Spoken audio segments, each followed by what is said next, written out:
شائستہ کبھی ہو اس کو بھی سلام کرو، اور اس نیت سے کرو کہ ہو سکتا ہے اس کے اخلاص کی برکت سے ہم سب کا پڑھنا پڑھانا قبول ہے، اور سلام میں پہل کرنے کی برکت سے بارگاہ رسالت سے تکبر سے برات کا سرٹیفکیٹ اسی وقت مل جاتا ہے۔ آپ صلی اللہ علیہ وسلم کا ارشاد عالی شان ہے، البادئ بالسلام بریء من التکبر، سلام میں پہل کرنے والا تکبر سے بری ہو جاتا ہے۔ بادی اسم فاعل ہے، جب اس پہ الف لام داخل ہوا تو فعل ماضی کے معنی میں ہو گیا۔ الذی بدأ، جس نے پہل کر دی وہ تکبر سے بری ہو گیا، تکبر سے بری ہو گیا۔ حضرت انس رضی اللہ تعالیٰ عنہ جو خادم بھی نہیں، خواتین چھوٹے سے خادم تھے، بڑی کوشش کی کبھی آپ صلی اللہ علیہ وسلم سے میں سبقت لے جاؤں۔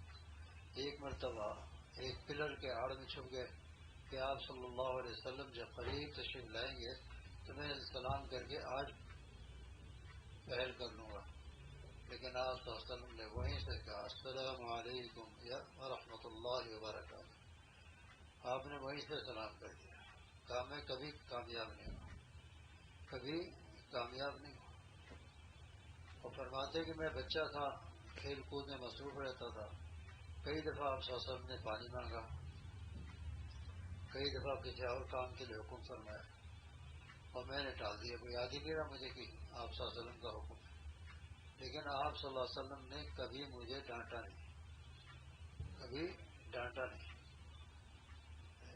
چونکہ آپ صلی اللہ علیہ وسلم پوری کائنات کے لیے رحمت بن کر آئے تھے، زحمت بن کے نہیں آئے تھے،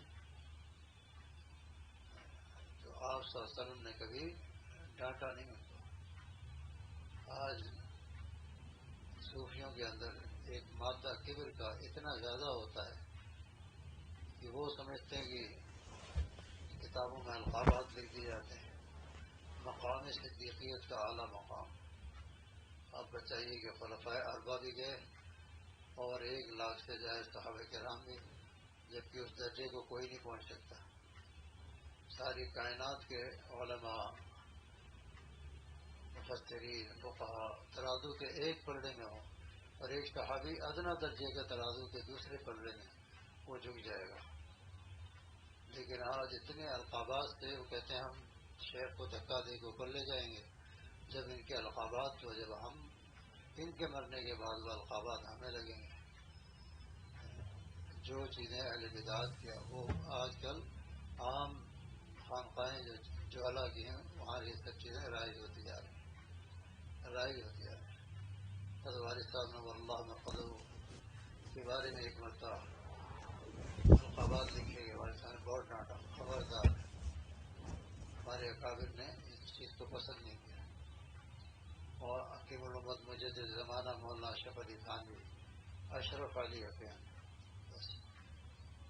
شیخ الاسلام حضرت مولانا حسین احمد صاحب مدنی نور اللہ، ننگے اسلاف، ننگے اسلاف، جس کو بخاری پڑھانے کی سعادت اللہ نے مسجد نبی میں عطا فرمائی۔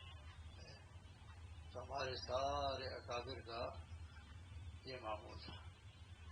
حضرت والد صاحب نور اللہ مقدم محمد اختر عف اللہ، لیکن آج اتنے القابات بس نہیں چلتا، پوری کتاب القابات سے بھر دے کہ دوسری کتاب میں چھپے گی تو اس میں پھر مضامین ہوں گے، پہلی کتاب میں صرف القابات بھرے گئے۔ بڑے بڑے شیخ عبد القادر جیلانی، جنید بغدادی، یہ بغیر القاب کے چلے گئے۔ کسی نے القاب لگائے، فرمانے ابھی تو نفس و شیطان سے جنگ چل رہی ہے، جب ایمان کو سلامتی کے ساتھ قبر میں شیخ عبد القادر جیلانی لے جائے گا تب وہ بھی خوشی منائے گا، تم بھی خوشی منانا۔ پھر یہ شعر پڑا، ایمان چو سلامت بلبے گور برے، ایمان چو سلامت بلبے گور برے، احسن تو بری چستی و چالاکی، کہ جب ایمان کو سلامتی کے ساتھ قبر میں لے جائے تو تم بھی خوشی منانا اور میں بھی خوشی مناؤں گا۔ آج تو اگر مریدین پورے لمبے چوڑے القاب نہ لکھیں تو اس کی کھچائی ہوتی ہے، ایک الگ کمرہ ہوتا ہے اس میں لے شیخ کہ تو نے پہچانا نہیں شیخ.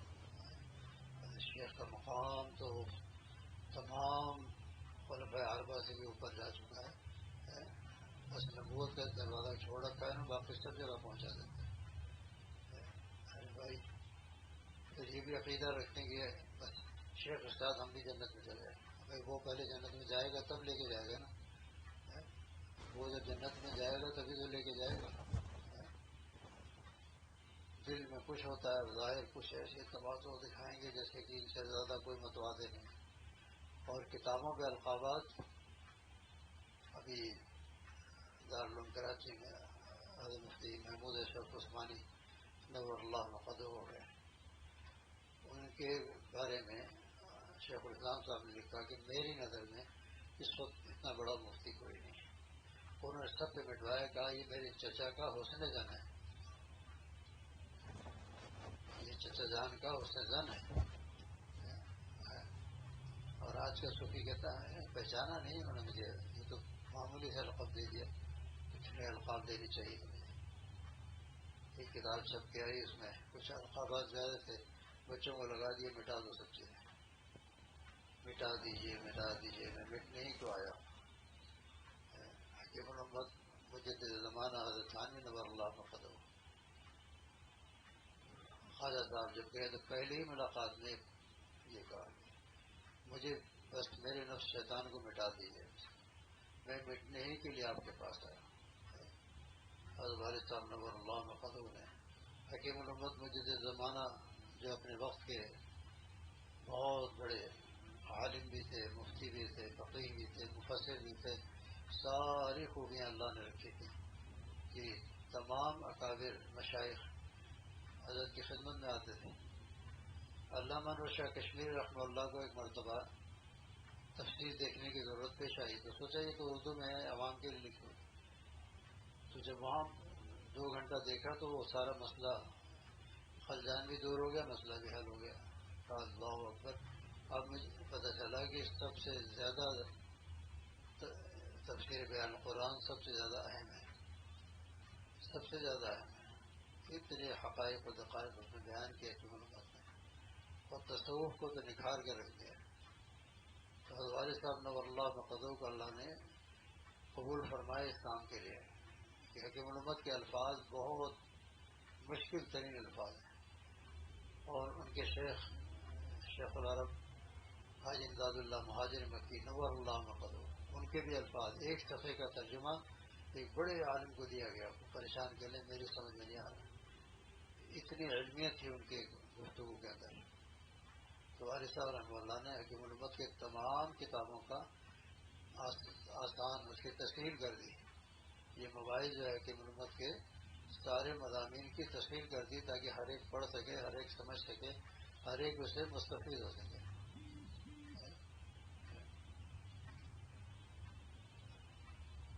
ایک مرتبہ یہاں دروازے پہ ایک بورڈ لگا دیا کسی نے، اس میں حضرت والد صاحب نور اللہ مقدہ کی تمام کتابوں کا نام لکھا ہوا تھا. جب میرے شیخ تشریف لائے جو حضرت والد صاحب نور اللہ مقدہ کے بھی شیخ حضرت مولانا شاہ ابراہیم الحق صاحب، فرمایا کہ یہ یہاں اپنے اکابر کے کتابوں کا نام لکھو تاکہ لوگوں کو پتہ ہو کہ ان کو اپنے اکابر پہ اعتماد ہے. آج کل کے صوفی کہتا نہیں مجھے تو کسی پہ اعتماد نہیں ہے سوائے اپنے اعتماد ہے. اور پیر بھی ایسا پکڑتے ہیں جو کہے کہ مجھے اب اپنی اصلاح کی ضرورت ہی نہیں محسوس ہوتی، اس لیے میں نے کسی کو شیخ نہیں بنایا. کہتے ہاں بس ہمیں بھی ایسے ہی چاہیے تھا، ہمیں بھی ایسے ہی چاہیے تھا. اللہ تعالیٰ کا شکر ادا کرو کہ اللہ نے قرآن و سنت پہ چلنے والے شیخ آپ کو عطا کیا جو قرآن و سنت کی صراط مستقیم پر لے کے چلتے ہیں، ذرا برابر ادھر ادھر ہو جائے نہیں. اب دیکھو ذکر ہوتا ہے پابندی فجر کے بعد، لیکن حضرت والد صاحب نور اللہ مقدہ عید اور بقرعید میں اس کو ملتوی فرما دیتے تھے. فرمایا کہ جو چیز نص سے ثابت نہ ہو کہ اس طور پر اس طریقے پر صحابہ کرام فجر کے بعد ذکر کیا کرتے تھے تو اس میں دعویٰ کرنا چاہیے. اب بتائیے یہ فقہ کے تفقہ کی بہت اونچی جو چیز نص سے ثابت نہ ہو. ذکر کے فضائل تو بہت ہیں. افضل ذکر لا الہ الا اللہ، اتنے فضائل ہیں. لیکن چونکہ صحابہ کرام نے اس ترتیب سے کبھی زندگی میں نہیں کیا. جب بیٹھے تو اپنا ذکر کر لیا. ہمارے صاحب فرماتے ہیں عید بقرعید میں چھٹی کر لیا تاکہ ان کے ساتھ ہمارا وہ ہو جائے. ایسی باریک باریک چیزوں پہ نظر رہتی تھی ہمارے صاحب نور اللہ محمد کی. کہ آج کل کا صوفی جو کہتا ہے میں نے بڑی صحبت اٹھائی، بڑی صحبت اٹھائی، صبح شام آ کے دو چار قصے سنا دیے تو بڑی صحبت اٹھائی. اور ایک صاحب تو کہتے ہیں میں حضرت امی جان کو کھانا پکا کے کھلاتا تھا، چائے بھی. بتائیے کہ میری شادی 71 میں ہوئی اور اس کو بھی 52 سال ہو گئے. ہماری والدہ بیچاری کہیں جاتی ہی نہیں تھی گھر سے. ایک دفعہ باہر انہوں نے اتار دیا کہ میں نماز پڑھ لوں آپ اندر چلے جائیں. باہر نکلا ہو بیٹھی ہوئی بیچاری. یعنی ہمارا گھر کون سا ہے؟ میں نے کہا یہی تو دروازہ ہے. تو مجھے کیا پتا، میں تو کبھی گھر سے نکلی ہوں جو مجھے پتا. لیکن وہ اس انداز سے کتاب میں کہ من آنم کے من دانم، تاکہ دنیا دیکھے کہ ہو یہ کھانا باہر سے پکا کے اندر لے جا کے. ہمارا پردہ اتنا شدید الحمدللہ کہ میرے سگے پھوپھیدار بھائی سامنے دکان تھی، ان کے بچے جن کی میری والدہ دادی لگتی تھی، وہ بھی کبھی جب 8-9 سال کے ہو گئے اندر کبھی نہیں گئے. دروازہ بجا کے وہیں سے دادی السلام علیکم وعلیکم السلام وبرکاتہ سب بات کر لیا. اور ایک شخص ابھی میں موجود ہوں پھر بھی لکھ رہا ہے کہ میں یہ کھانا پہنچایا کرتا تھا. اور حضرت والا باہر سے ٹیلی فون کر کے پوچھتے تھے بھائی تمہارا کھانا بہت پسند آ رہا ہے، چائے تمہارے ہاتھ کی بہت پسند آ رہی ہے. لا حول ولا قوت الا باللہ. آدمی جھوٹ اتنا بولے جو کہ لوگوں کی سمجھ میں آئے. ہمارے والدہ کا شروع سے عادت تھی کہ سارے مہمانوں کا کھانا پہلے اندر سے آتا تھا. ان کے ہاتھ کا کھانا لوگ چکھ کر لے آتے تھے. بڑے بڑے نوابین ڈبیا میں لے جاتے تھے کہ اپنی بیوی کو دکھائیں گے کہ ایسا بھی ذائقے دار کھانا بنتا ہے. کسی کے ہاتھ کا باہر کا کھانا ان کے یہاں بہت ہی معجوب سمجھتی تھی کہ کسی مرد کا کھانا میں کھاؤں باہر سے پکا ہوا ہے. اتنا سخت ہوتا. 10 پارے 12 پارے روز تلاوت کرنا، سارا دن ذکر اذکار کرنا، اس کے بعد سارا کام کرنا. بچپن میں وہ جب اٹھتی تھی تہجد کے وقت تہجد پڑھ کے گندم نکال کے اس کو صاف کر کے اس کو پیستی تھی. پھر اس کے بعد دیسی گھی میں اس کو آٹا گوندھ کر کے ہم لوگوں کے لیے پراٹھے بناتی تھی اور انڈے. پھر ہم ناشتہ کرتے تھے. آج کل کی عورتیں اتنی طاقت لگتی ہے اس کے چلانے میں تو وہ دیکھیں ہمارے بس کا نہیں ہے، ہمارے بس کا نہیں ہے. لیکن وہ ساری چیزیں گھر کے سارے کام کاج سب اللہ تعالیٰ ہم سب کی حفاظت فرمائے.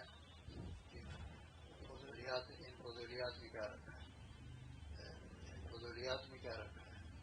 جس کو جانتے بھی نہیں، نہ ان کے والد کو، نہ ان کے دادا کو، نہ نانا کو، بس وہ القابات کے ذریعے ان کو اوپر آسمان پہ بھیجنے کی کوشش کرتے ہیں اور زندگی میں ان کی بھی قدر نہیں کی ہے. تو اللہ تعالیٰ ہم سب کو اپنے اکابر کی قدر کرنے کی توفیق عطا فرمائے. اپنے اکابر کی قدر کرنے کی توفیق عطا فرمائے. شیخ الحدیث حضرت مولانا زکریا صاحب نور اللہ مقدم، جب بھی آپ دیکھیں کہ روئے زمین پر لفظ مطلق شیخ الحدیث کا نام آئے تو اس سے سب سمجھ جاتے ہیں کہ اس سے مراد کون ہے؟ شیخ الحدیث مولانا زکریا صاحب نور اللہ. 2 طالب علم تھے، استاد نے بلایا دونوں کو اور ایک کو رسی سے باندھ کے پلر سے باندھا، کہا تمہاری پٹائی کرنی تم بہت زیادہ. اور دوسرے نے کہا میں نہیں پڑھتا مدرسے میں، مجھے نہیں پڑھنا ہے، آپ مجھے رسی کھول دیں فوراً. رسی کھول دیں فوراً. اچھا استاد نے کھول دیا. آج روئے زمین پہ کسی کو نہیں پتا کہ وہ طالب علم تھا کون، کچھ نہیں پتا. اور دوسرا طالب جس نے کہا استاد جی آپ کو حق پہنچتا ہے، چاہے پٹائی کریں چاہے ڈنڈا ماریں جو چاہے کریں آپ. من علمنی حرفا علمنی غلاما، جس نے ایک حرف پڑھا دیا وہ نے مجھے اپنا غلام بنا لیا. آج اس طالب علم کا نام شیخ الحدیث حضرت مولانا زکریا صاحب نور اللہ مرکز، حضرت مولانا خلیل احمد صاحب پوری نور اللہ مرکز کے شاگرد بھی اور انہیں سے اصلاح تعلق بھی. اور یہ سند سب سے عالی ہے، یہ سند سب سے عالی ہے. 16 واسطوں سے سرکار دو عالم صلی اللہ علیہ وسلم تک پہنچی. اور میرے استاد مفتی جمیل احمد خانی وہ بھی حضرت مولانا خلیل احمد صاحب پوری کے خاص شاگرد. یہ سند 4 واسطے تک تو یہاں بر صغیر میں رہتی ہے، اور چوتھا واسطہ شیخ حافظ سندھی رحمہ اللہ کے بعد یہ پھر حجاز مقدس منتقل ہو جاتے ہیں، وہاں گردش کرتی ہے، یہاں تک کہ 16ویں نمبر پر حضرت سلمہ بن اکوع رضی اللہ تعالیٰ عنہ پہنچ کر آپ صلی اللہ علیہ وسلم تک پہنچتے ہیں.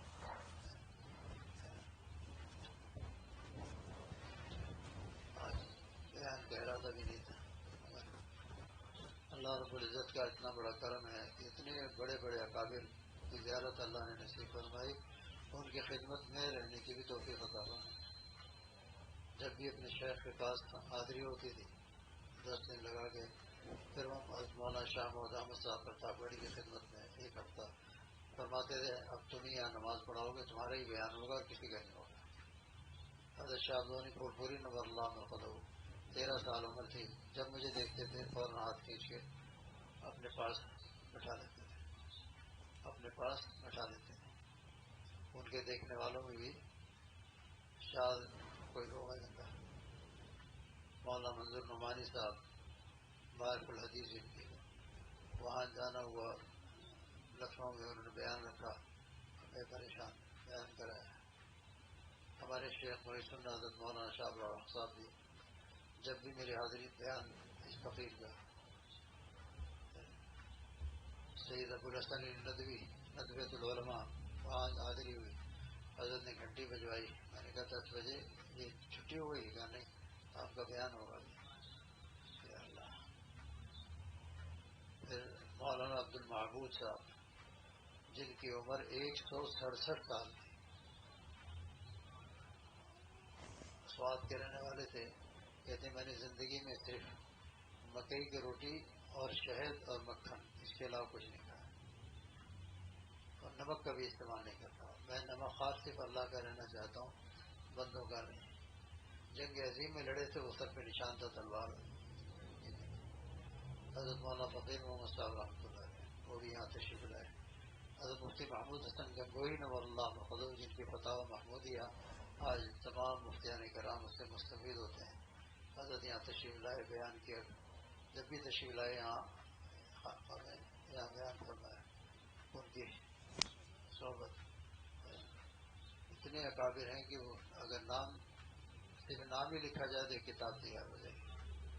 انشاءاللہ ارادہ ہے کہ سب کا نام لکھ کر مفتی اعظم پاکستان مفتی محمد شفیع صاحب نور اللہ مرقدہ عصر کے بعد بیان ہوتا تھا حضرت کا، ان کی خدمت میں حافظ عبدالولی صاحب بہراجی، بابا نجم احسن صاحب، مقصیہ جتنے خلفاء انہوں نے ان سب کو دیکھا بھی نہیں اور نہ ان کی صحبت ان کو ملی کوئی. اللہ کا کرم ہے کہ اللہ تعالیٰ نے بڑے بڑے اکابر کی زیارت نصیب فرمائی. ذالک فضل اللہ یؤتی من یشاء.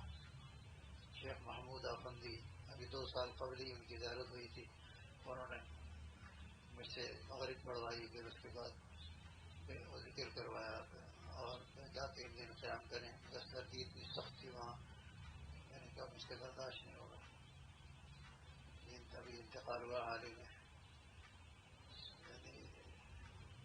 جن کے لاکھوں کی تعداد میں مریضین ماشاءاللہ پوری دنیا میں پھیلے ہوئے ہیں. شیخ الحدیث مولانا زکریا صاحب نور اللہ مرقدہ کی زیارت، یہ سب حضرت والد صاحب نور اللہ مرقدہ کی وجہ سے. پھر بنور ٹاؤن جب جانا ہوتا تھا، علامہ شیخ بنور رحمۃ اللہ علیہ فوراً کھڑے جاتے تھے، کوئی جلدی لے کے آؤ، اور فوراً چائے وائے سب انتظام بڑے اکرام فرماتے تھے. تو یہ اتنی اکابر کی صحبت اللہ نے نصیب فرمائی ہے، اور سب سے بڑی چیز اپنے مشائخ کا باوفا رکھا ہے، بے وفائی نہیں کی کبھی۔